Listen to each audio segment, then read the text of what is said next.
Hello! Welcome to the Learn American English channel, where you learn naturally so you can speak naturally. In this video, we are going to learn what a narcissistic relationship is. First, let's briefly discuss the traits of a narcissist. A narcissist is someone who has an inflated sense of self-importance, a deep need for attention and admiration, and a lack of empathy for others. In relationships, narcissists often manipulate, control, and emotionally exhaust the people around them. Narcissism can be shown in many different ways. In this video, we will show you some of those narcissistic traits.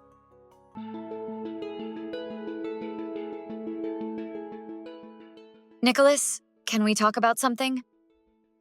Here we go. What now? It's about what you said at dinner. When you joked about how I always mess up the simplest things and can't even cook pasta without burning it, everyone laughed, and I just felt embarrassed. Are you serious right now? It was a joke, Clarice. Gosh, you're so sensitive. Maybe I am, but I've told you before that stuff like that hurts.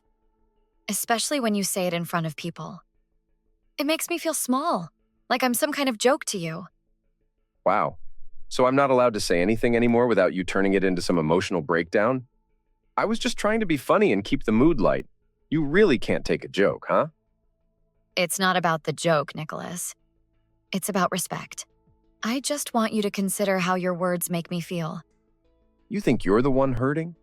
Do you have any idea how hard it is being with someone who constantly picks apart everything I say? I can't breathe without being accused of being insensitive. I'm not picking you apart. I'm asking for basic consideration. You know what I hear? Nicholas, you're not perfect. Nicholas, change who you are. I'm exhausted.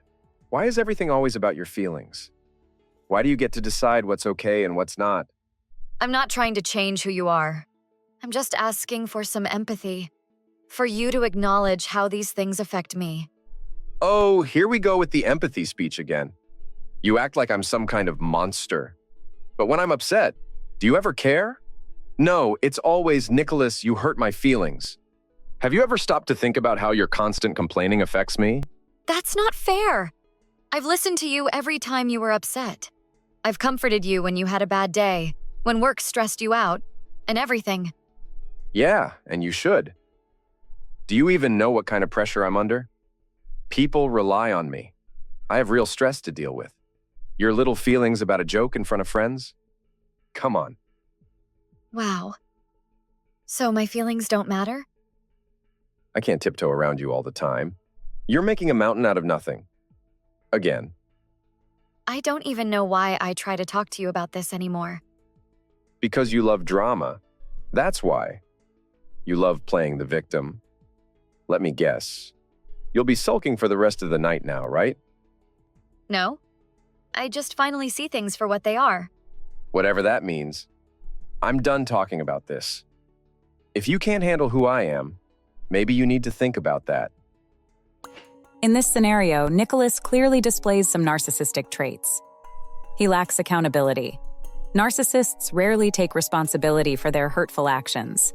They deflect blame or minimize the impact. He invalidates Clarice's feelings and refuses to consider that he might have actually hurt her. He minimizes the issue and places the blame on her for being dramatic.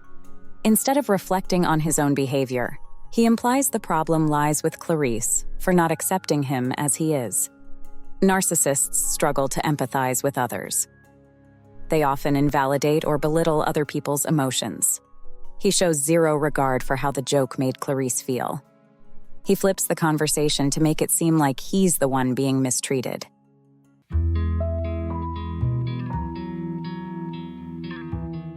Hey, can we talk for a second? If this is going to be another one of your dramatic talks, I'm not in the mood for it. I'm not trying to start anything. I just found out you booked that trip with your friends next weekend. And I guess I'm kind of hurt that you didn't even mention it to me first.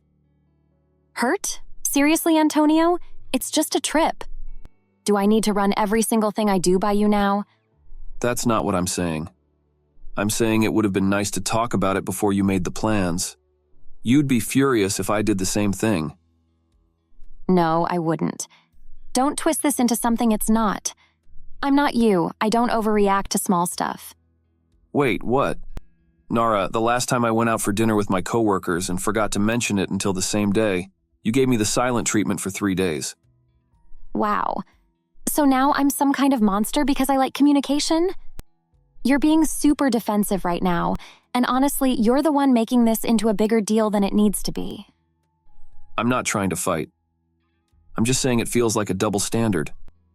You want to be kept in the loop, but I don't get that same respect. Respect? You're acting like I betrayed you or something. I don't ask your permission to live my life. And the fact that you think I should is really controlling, Antonio. I never said I needed to control you. I just want us to make decisions together. That's what being in a relationship means. You know what I think? I think you're insecure. You get all bent out of shape when you don't feel like you're in charge. That's your issue, not mine. Maybe work on that instead of blaming me every time you feel left out.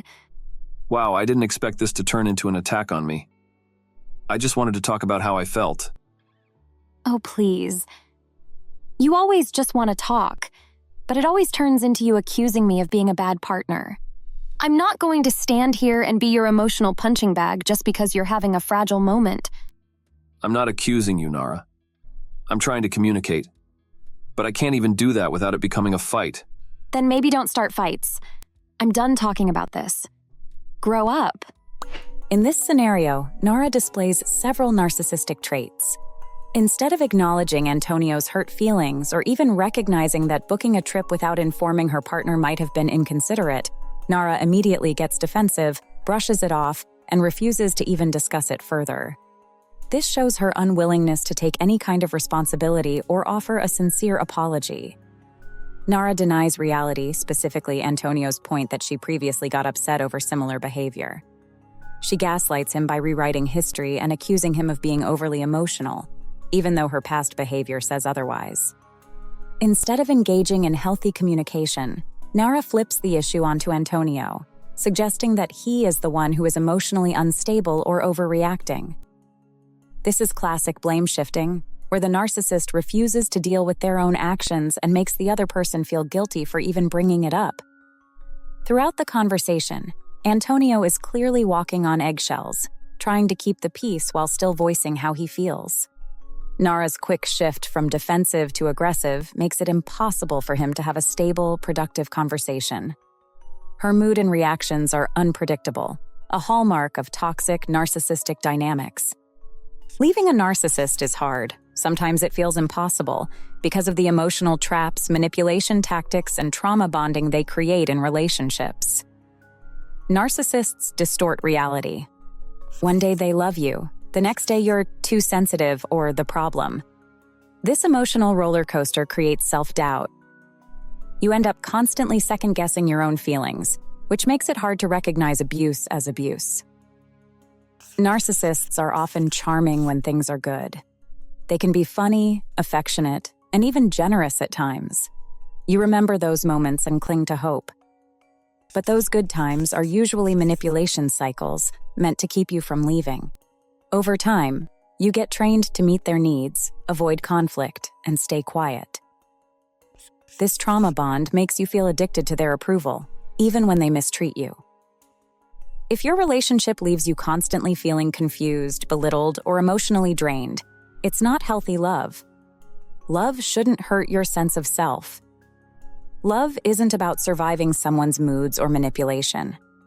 You deserve a relationship where you can breathe, grow, and feel safe. In a healthy relationship, you should experience mutual respect, open and honest communication, accountability, empathy, and support. Isolation is powerful in narcissistic relationships. Confide in a friend, therapist, or support group.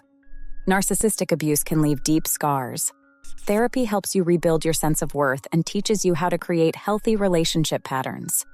We hope you learned a thing or two about what a narcissistic relationship looks like. Thank you for watching the Learn American English channel, where you learn naturally so you can speak naturally. Please click the like button and subscribe to our channel to see more videos like this one.